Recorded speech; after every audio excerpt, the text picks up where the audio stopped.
आज आपण ढाब्यासारखी पनीर भुर्जीची रेसिपी करणार आहोत. घरातल्या उपलब्ध साहित्यामध्ये ही रेसिपी पटकन होते.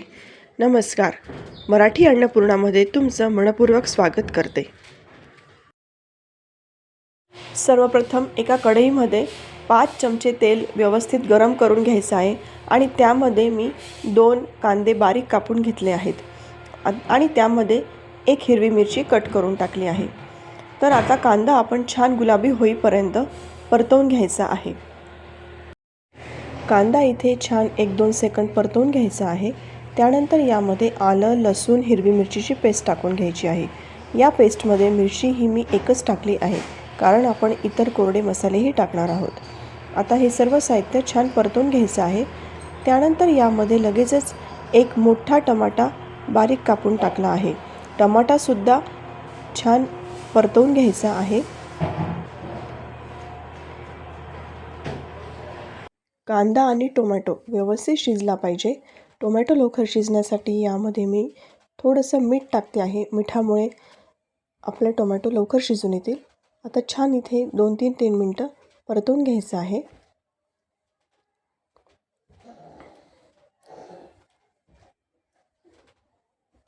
दोन ते 3 मिनटं परतवून झाल्यावर यावर आता एक आपण झाकण ठेवून द्यायचं आहे आणि परत 2 ते 3 मिनटं शिजवून घ्यायचं आहे.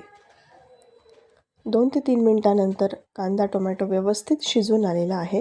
त्यानंतर कढईमधलंच तेल थोडंसं असं साईडला काढून घ्यायचं आहे. व्हिडिओमध्ये दाखवल्याप्रमाणे एका साईडला तेल करून घ्यायचं आहे आणि त्यामध्ये 1 पोहे खाण्याचा चमचा भरून बेसन पीठ टाकायचं आहे आणि थोडंसं त्या तेलामध्ये बेसन पीठ खमंग असं भाजून घ्यायचं आहे.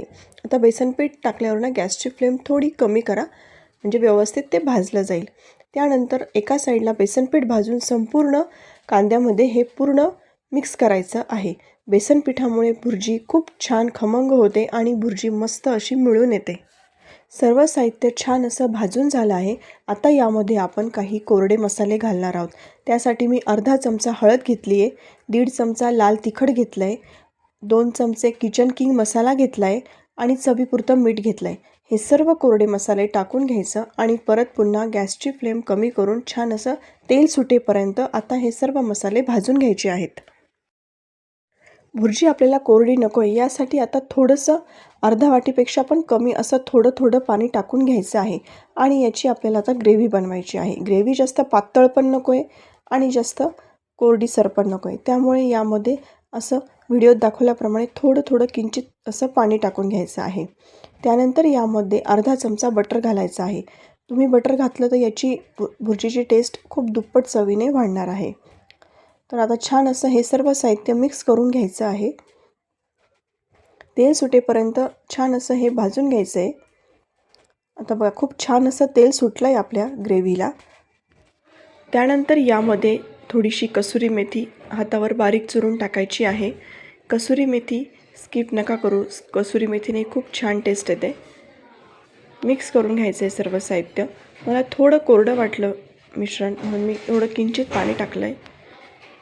व्हिडिओमध्ये दाखवत आहे त्याप्रमाणे ग्रेव्ही करायची आहे. आता या स्टेजला आपण पनीर टाकून घ्यायचं आहे. तर पनीर इथे मी किसून नाही घेतलं आहे, हाताने स्मॅश करून घेतलं आहे थोडं आणि आता ते हलक्या हाताने आपल्याला ग्रेव्हीमध्ये मिक्स करून घ्यायचं आहे. ग्रेव्हीमध्ये भुर्जी ही व्यवस्थित हलक्याच हाताने मिक्स करून घ्यायची आहे. मिक्स करून झाल्यानंतर यामध्ये आपण अर्धा चमचा पनीर बटर मसाला टाकायचा आहे.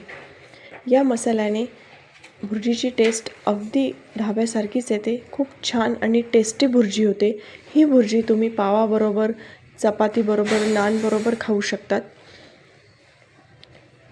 मस्त तयार झाली आपली पनीर भुर्जी. त्यानंतर सगळ्यात शेवटी यावर बारीक चिरून घेतलेली कोथिंबीर घालून घ्यायची आहे. तर तयार आहे इथे आपली पनीर भुर्जी. जर तुम्हाला हा व्हिडिओ आवडला असेल तर व्हिडिओला लाईक करा, शेअर करा, चॅनलला नक्की सबस्क्राईब करा.